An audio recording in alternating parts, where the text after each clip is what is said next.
Yesterday's sunny skies and warm temperatures have turned to clouds and the possibility of rain. But could there be a severe weather on the way as well? We'll have the latest look at your forecast coming up. Later, the free speech area was filled with the smell of butter, syrup, and pancakes last week, all for a good cause. Find out how flapjacks are making the world a better place next. And students at the Allen Theater were treated to the best entertainment tech has to offer. We'll have the sights and sounds of this year's Red Raider Showcase. This is the MCTV Weekday Update.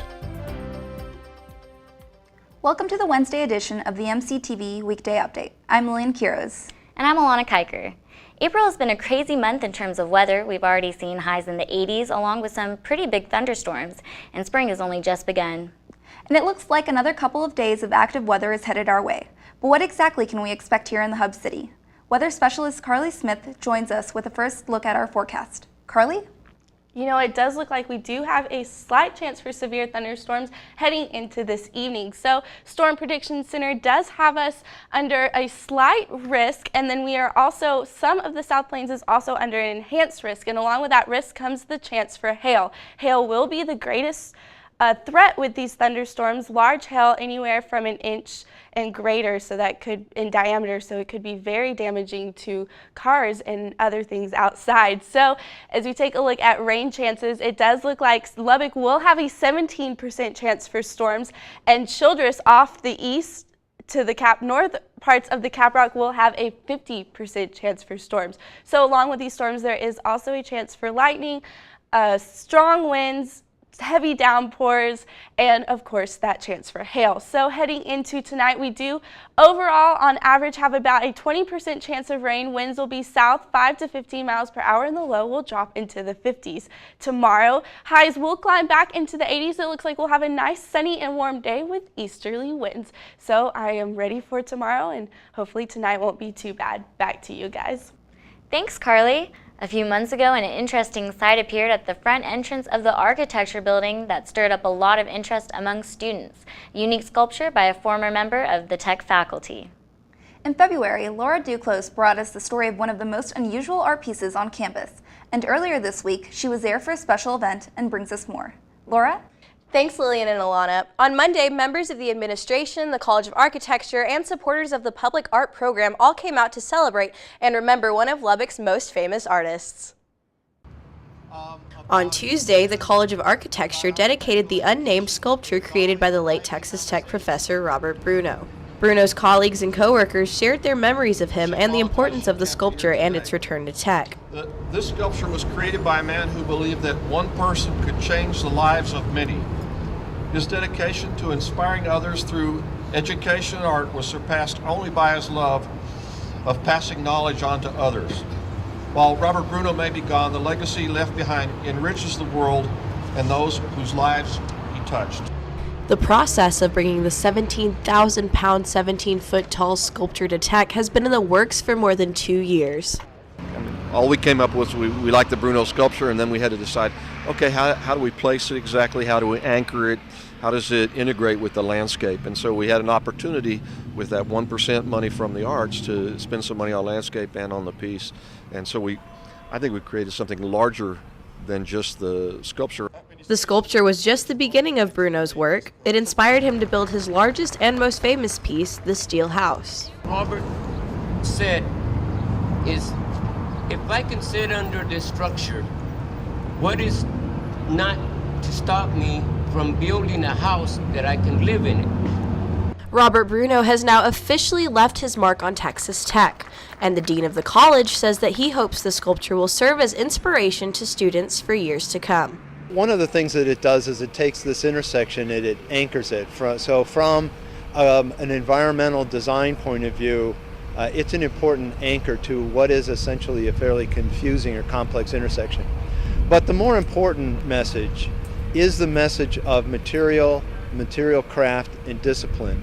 And it's not just architecture, it's also the School of Art, which we co-share this building with.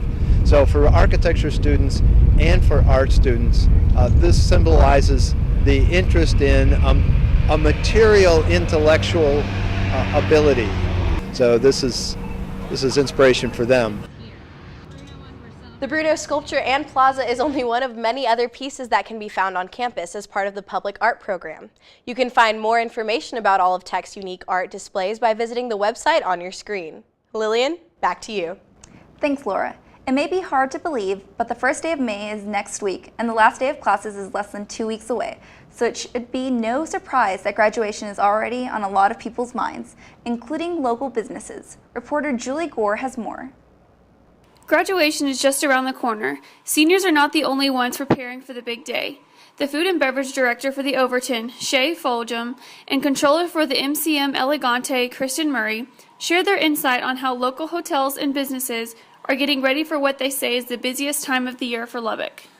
As far as the hotel, I know we have a completely full house, which we have 303 guest rooms, and we will be completely full for the entire weekend of graduation, and generally there are multiple people per room, so there's quite a large number there. The restaurant, we expect probably an average of 200 to 300 people per day for the entire weekend for all of the 3 meal periods combined. We have 295 rooms here, and we will be at 100% occupancy.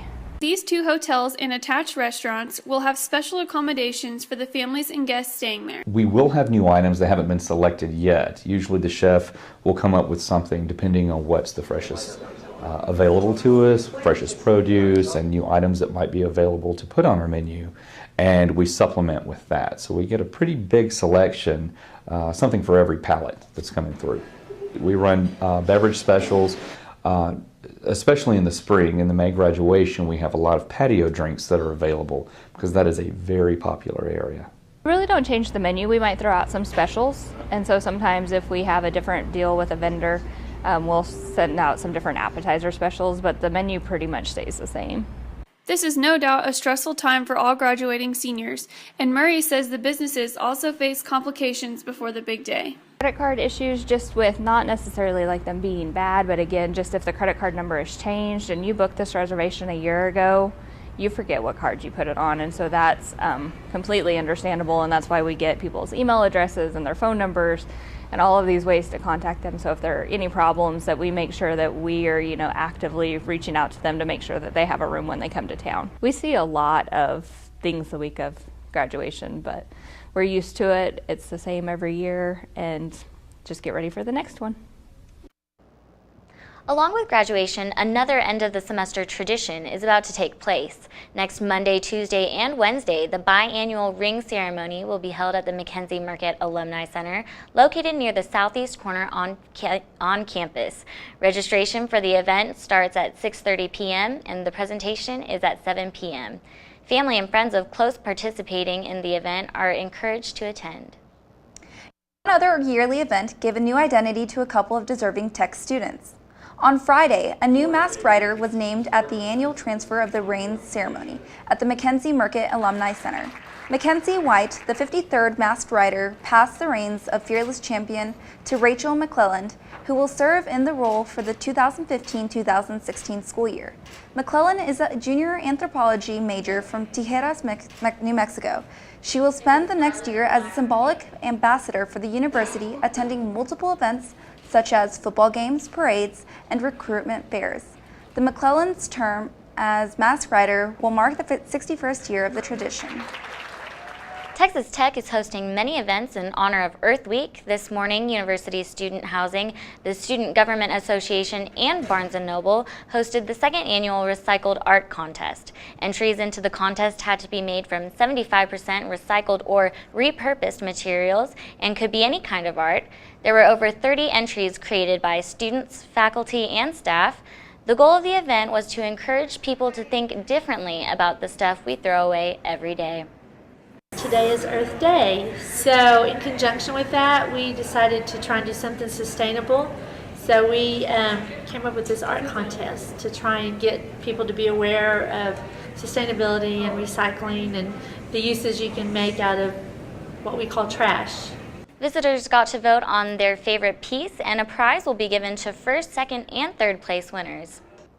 The library is often known as a great place to find some peace and quiet when you need a good place to read or study. But one recent event gave students a few more options to escape the daily grind of college life.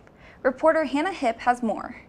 At the Library R&R event, students had the opportunity to explore several options, such as free massages and healthy snacks provided by hospitality services. Today's R&R event is short for rest and relaxation, so we want students to know that they can come here and relax a bit before the big finals push that's coming up. The event also had therapy dogs for students to play with and relieve some stress. I heard about it because I got a text from my mom. She said to come out, and I was like, okay, free stuff. The goal of the event was to provide a relaxing atmosphere for students as they prepare for finals and the end of the semester. Students can check the Texas Tech events calendar for upcoming events. For MCTV, I'm Hannah Hipp. It's a pretty common sight in the free speech area, booths set up with the sweet smells of tasty creations filling the air, and last week was no exception. Reporter Lauren Locke joins us with a look at how one group not only helped out some hungry students, but also a great cause. Lauren? That's right, Lilian and Alana. If you were looking for a cheap option for some good food and a way to donate to charity, last week one organization had a way to do that for only $1.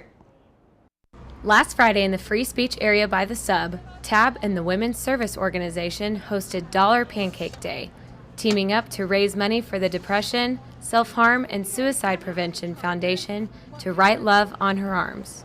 The foundation's focus is to help people who are struggling to find ways to seek treatment and recovery.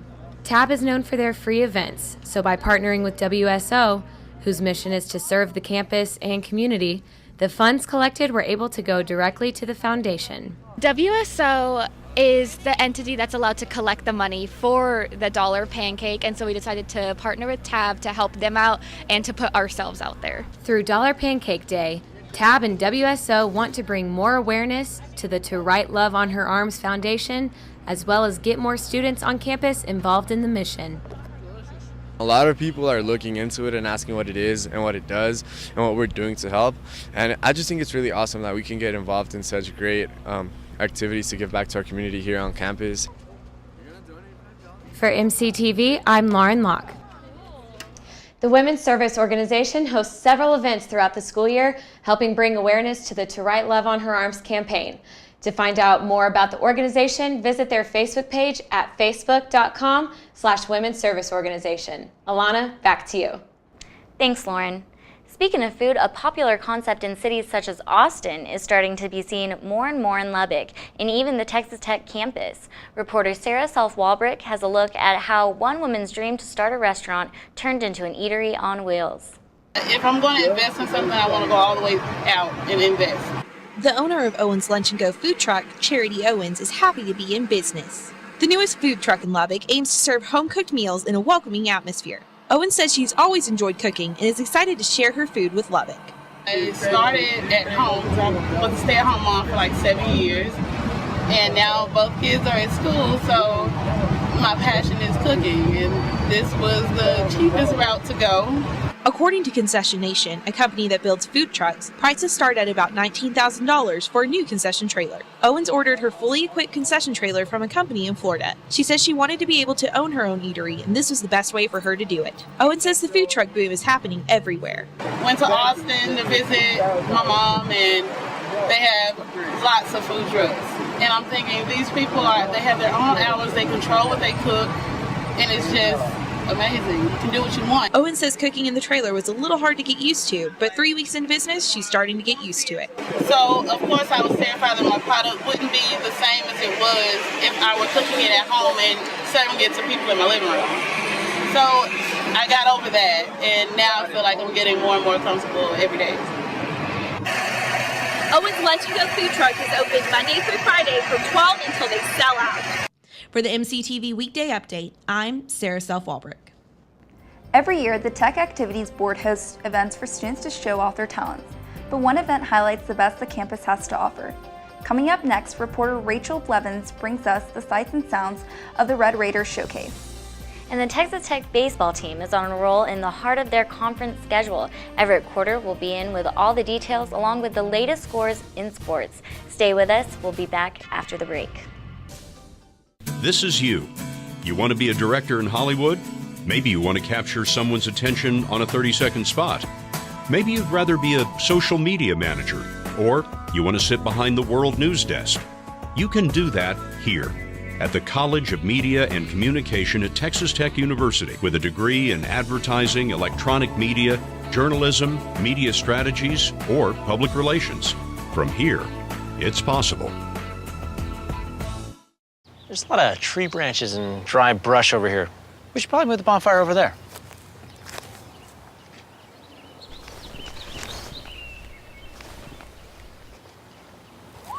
I'm guessing Smokey liked that idea. Texas Tech is known for having students with a variety of talents, and some of them use those talents to entertain their fellow classmates. But for one group of performers, a stop at the Allen Theater may have been their last show before stardom. Reporter Rachel Blevins joins us with all the details. Rachel? Thanks, Alana and Lilian. Last week, the Sub's biggest stage was also home to some of Tech's biggest talents, and they all had their chance to shine in an annual event.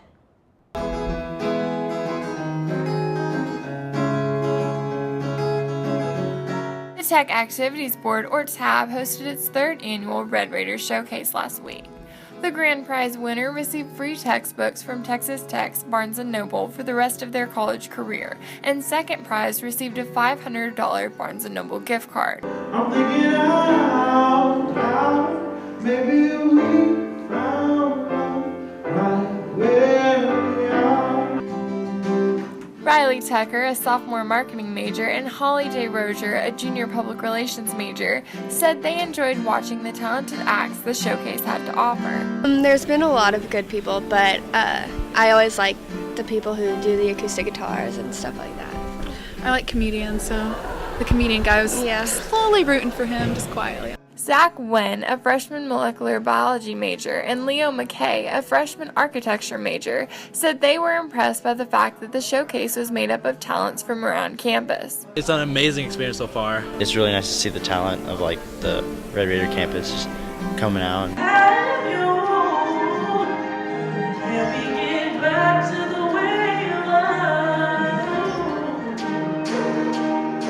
Thank you. The Red Raider Showcase is only one of many events put on by the Tech Activities Board. To find a full list of events and activities, visit their webpage at tab.ttu.edu. Lilian and Elena, back to you. Thanks, Rachel. Last year, more than 1 million crashes were caused by texting while driving, and people not paying attention at the wheel has become a major problem. Reporter Caitlin Kravik spoke to one local official to find out more on the dangers of distracted driving. According to AT&T's Teen Driver Survey, 97% of teens agree that texting while driving is dangerous. Yet, 43% do it anyway. Though 43 states prohibit all drivers from texting, Texas has yet to pass statewide legislation on texting and driving. Program specialist under the Traffic Safety Program from the Texas Department of Transportation, Karen Peoples, says that texting while driving isn't the only problem. It's not just texting. Anything in the vehicle could be a distraction. It could be another person. Like you said, it could be changing the radio or a CD, running late, not leaving home in time and you're in a hurry and you may forget to put your makeup on and you're putting your makeup on in the vehicle, or grabbing a bite to eat instead of, having time to sit and eat. So there's a number of things that could be a distraction inside a vehicle other than a cell phone. Peoples is hopeful that Lubbock will adopt some preventative measures so that less of these fatalities will occur. Until, they can reach a decision for our great state of Texas, we just have to keep enforcing those messages, and hopefully it can instill in someone to help save their lives. Peoples is hopeful that these campaigns will make an impact on distracted driving. We just try to, let them know that they have loved ones, that want to see them, reach their destinations, and anything that is important, whether it's a text or a phone call, it's important for them to maybe pull over, don't answer that call or don't text while they're driving, so that they can completely focus on, reaching their destination. No matter the importance, just remember, it can wait. For MCTV, I'm Caitlin Kravik. If you're looking to stay on campus and avoid the roads, Tech has a variety of events planned for the week as well as an exciting weekend ahead. Juan Melendez, a former convicted murderer who was released from death row, will be speaking at the Sub Mesa Room tonight at 6 p.m. Melendez will talk about his journey from death row to freedom and will address problems in the death penalty system. And if you happen to see a bunch of kids running around in the next few days, don't worry, it's not a new freshman class, it's Sibling Weekend. Sibling Weekend is a way for student siblings ages 8 to 15 to visit for a few days and get a glimpse of a college life. The weekend was originally scheduled for February, but was rescheduled because of winter weather. Several events are planned with the intent of bringing students and their siblings closer together and making memories. For a complete list of events, visit the website on your screen. And on Friday, the Texas Tech community will celebrate Arbor Day on campus. Beginning at 11 a.m., there will be free food and free t-shirts at Memorial Circle, as well as live music. Throughout the day, different groups will be planting trees at various spots on campus in celebration of the tradition of Arbor Day. Any and all students are invited to take part. The Tech baseball and softball teams will both host their final home series this weekend. Everett Corder will have a preview in sports.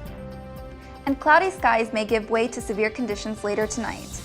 Weather specialist Carly Smith has the latest look at the forecast for the coming week, coming up next. People think I'm trash, but they're wrong. Today I'm just an aluminum can, but one day I could be a stadium.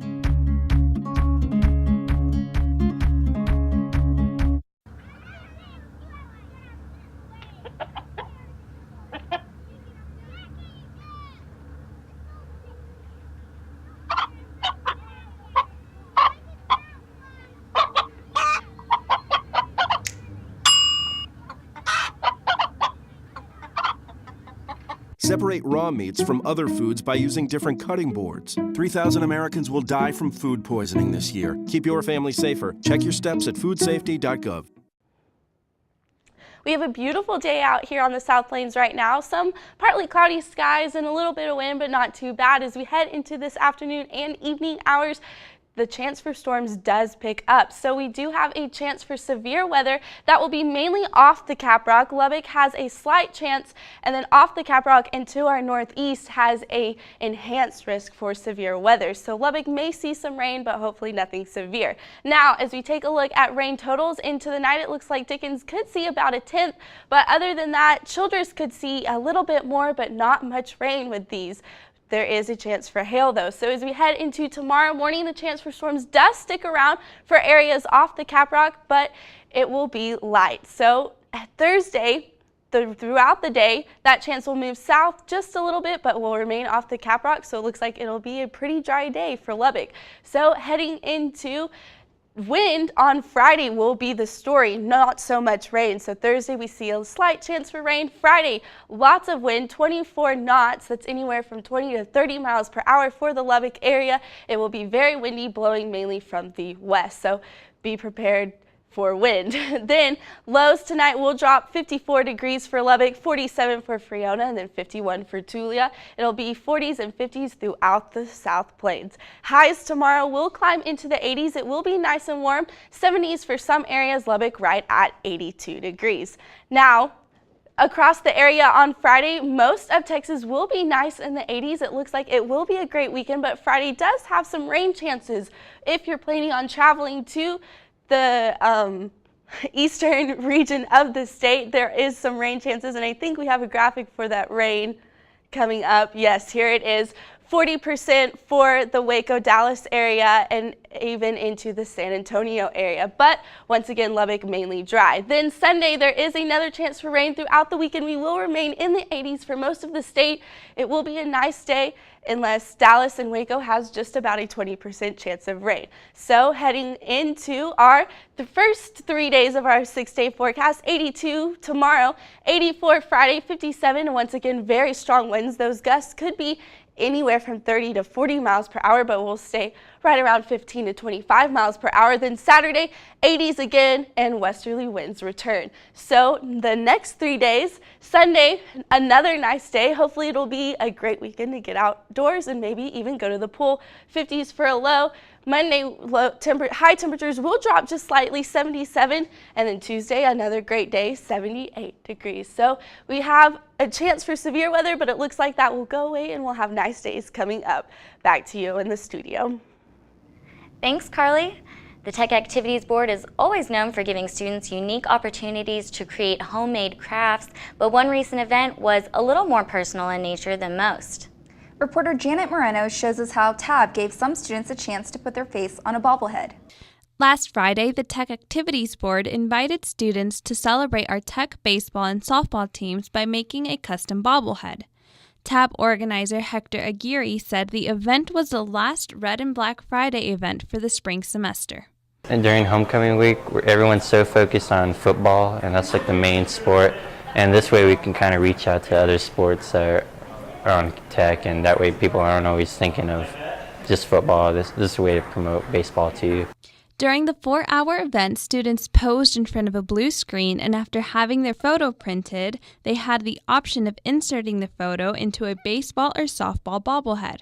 Tech sophomore Alana Porter said she stumbled across the event and decided to make a bobblehead because she is a sports fan. I like baseball a lot. I haven't been to any softball games, but I like it, I guess. But I like baseball. I like the games. They're fun. So. Tech sophomore Brandy Lamb said she plans to give the bobblehead she made to her boyfriend. I did 2 of them. I did a happy face and a silly face. It was like a little. Like always, this TAB event was free to all students with their Tech ID. For MCTV, I'm Janet Moreno. It's been another busy week in Tech athletics. Everett's got your weekly rundown of the scores and highlights next in sports.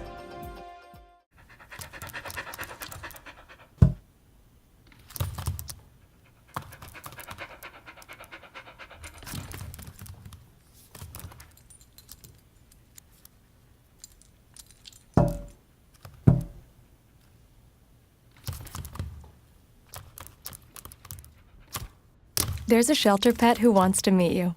Meet one today. Visit theshelterpetproject.org. Adopt. Hi, and welcome back to the MCTV Weekday Update. I'm Everett Corder, and here are your sports recaps and highlights for the last week. The Texas Tech baseball team was on the road during the weekend and won its second consecutive Big 12 Conference Series with 2 wins against Kansas State. The Red Raiders stayed hot for their midweek game, this time traveling into Midland for a game against Abilene Christian. The game was close until the 7th inning when Tech broke it open with 8 runs on 5 hits and 3 ACU errors for a final of 10-2. This weekend, Tech will take on Oklahoma State in a 3-game series with hopes of moving into first in the Big 12 Conference. First pitch is Friday at 6:30 p.m. at Danlaw Field. Tech coach Adrian Gregory and the softball team also found success on the road this weekend, sweeping the Oklahoma State Cowgirls. The series win was the first for the Red Raiders in Stillwater since 2007, but was the 8th Tech win in the last 11 games against OSU. Tech will be at home for senior weekend this Friday, Saturday, and Sunday as they take on the rival Longhorns. Start time Friday is scheduled for 6 p.m. One Tech team that was unable to earn a win during this past weekend was the Lady Raider tennis team. Tech was on the road playing for a chance to share the Big 12 title, but couldn't pull off a win against Texas Christian.